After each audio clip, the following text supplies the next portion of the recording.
Good morning, good afternoon, or good evening, and assalamu alaikum.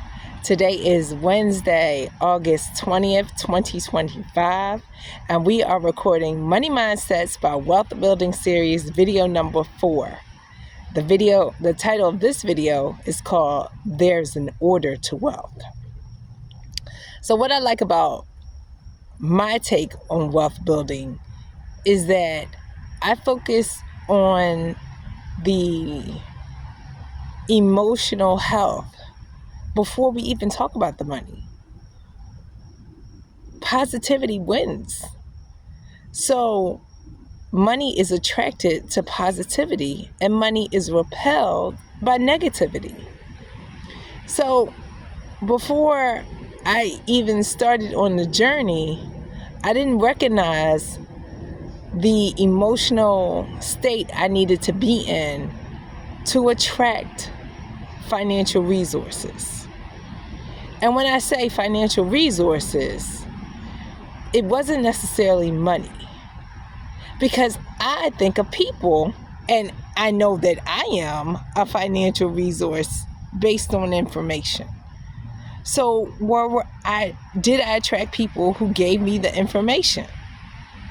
And for a long time, I was negative, and I didn't understand that I was negative until I had life-changing experiences that made me be grateful, because I put myself in situations that I couldn't get out.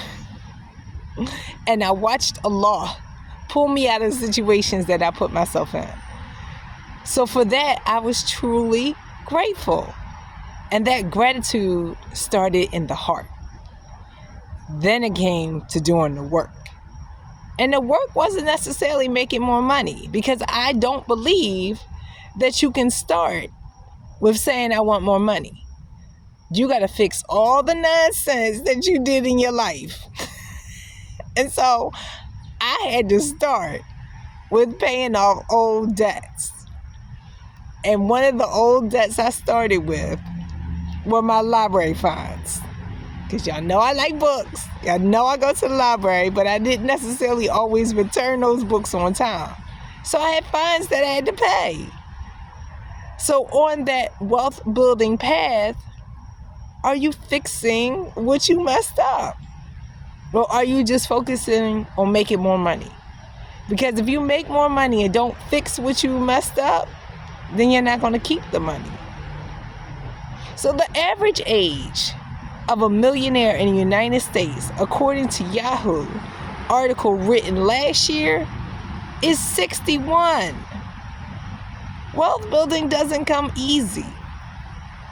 It comes over time by doing the right things. And what that tells me is wealth is a habit, not an amount. So the order is just even understanding that you're running a marathon, not a sprint. Because I think too many people think of wealth as a sprint. But I'm going to tell you, it's a marathon. And that marathon is working in the proper order. Thank you for joining me. And assalamu alaikum. Bye-bye.